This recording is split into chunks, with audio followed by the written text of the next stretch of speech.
अपनी परंपरा, अपनी संस्कृति और अपने संस्कारों पर गौरव की अनुभूति करनी चाहिए। और आजमगढ़ में 2022 के चुनाव में फतह करने के लिए मतदान के आखिरी समय में दो प्रत्याशियों के समर्थक आमने सामने हो गए। आजमगढ़ शहर के सरफुद्दीनपुर वार्ड में प्राथमिक विद्यालय पर बने मतदान केंद्र पर फर्जी मतदान की आशंका पर सपा और बीजेपी के समर्थक भीड़ गए। दोनों पक्षों के बीच ईंट पत्थर चलने लगे, कई गाड़ियां क्षतिग्रस्त हो गईं। खबर मिलते ही सपा और भाजपा के प्रत्याशी भी मौके पर धमक पड़े। दोनों पक्षों के बीच आरोप प्रत्यारोप का दौर शुरू हुआ। सूचना पाते ही जिलाधिकारी के साथ ही एसपी भी पुलिस बल के साथ मौके पर पहुंच गए। फिर क्या था, पुलिस ने बवाल पर उतारू उग्र दोनों पक्षों के कार्यकर्ताओं को लाठियां भांजकर खदेड़ लिया। तब जाकर किसी तरह स्थिति काबू में हो पाई। हालांकि किसी के घायल होने की खबर नहीं है। आजमगढ़ शहर के सरफुद्दीनपुर वार्ड में ओवरब्रिज के नीचे प्राथमिक विद्यालय पर मतदान केंद्र बनाया गया था। पूरे दिन मतदान शांतिपूर्ण होती रही। शाम लगभग 5 बजे एक प्रत्याशी अपने समर्थकों के साथ मतदान केंद्र पर पहुंचा और वहीं पर बैठ भी गया। इसकी भनक लगते ही विरोधी प्रत्याशी के समर्थक भी पहुंच गए। जीत के प्रति आश्वस्त एक पक्ष के समर्थक दूसरे पर फर्जी मतदान कराने का आरोप लगाते हुए नारेबाजी करने लगे। इतने में मामला उग्र हो गया और देखते ही देखते दोनों पक्षों के बीच पथराव शुरू हो गया। बीजेपी प्रत्याशी अखिलेश मिश्रा मौके पर पहले से ही मौजूद थे। इस दौरान दोनों पक्षों के कई वाहन भी क्षतिग्रस्त हो गए। बवाल की जानकारी मिलते ही सपा प्रत्याशी दुर्गा प्रसाद यादव भी समर्थकों के साथ मौके पर पहुंच गए। इधर जिलाधिकारी अमित त्रिपाठी और पुलिस अधीक्षक अनुराग आर भी पुलिस बल के साथ मौके पर पहुंच गए। पुलिस कर्मियों ने बवाल पर आमादा दोनों पक्षों के समर्थकों को खदेड़ लिया।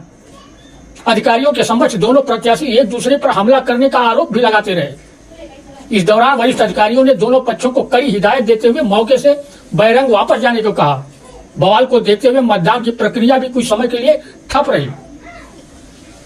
अब सुनिए पूरे मामले को लेकर एसपी अनुराग आर क्या कहते हैं। क्या है पूरा प्रकरण?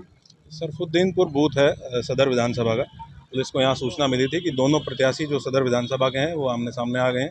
उनके समर्थकों के द्वारा आपस में मारपीट गाली गलौज की गई है। मैं और डीएम साहब मौके पे आए हैं।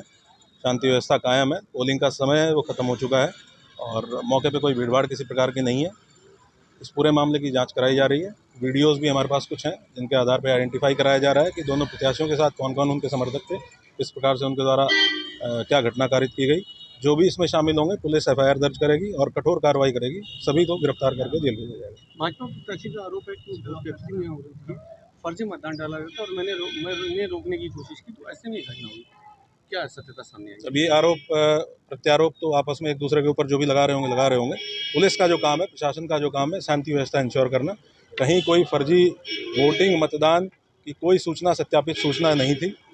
जो भी पूरे दिन सब लोगों ने सूचना दी है अलग अलग क्षेत्रों में, तत्काल क्यूआरटी के माध्यम से, एफएसटी के माध्यम से उनको सत्यापित कराया गया है और कोई भी सूचना सत्य नहीं पाई गई।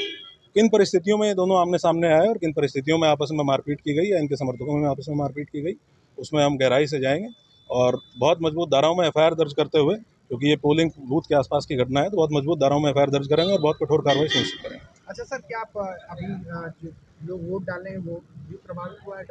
नहीं, वोट डालने का कोई प्रभावित नहीं हुआ। वोट यहाँ तत्काल जो थाना प्रभारी हैं, क्योंकि 5 मुश्किल से 4-5 मिनट उनको लगी पहुँचने में, मौके पे आके भीड़ भाड़ को हटा के जो वोट डालने वाले थे उनको वोट डलवाएंगे। गाड़ियाँ भी क्षतिग्रस्त हुई हैं।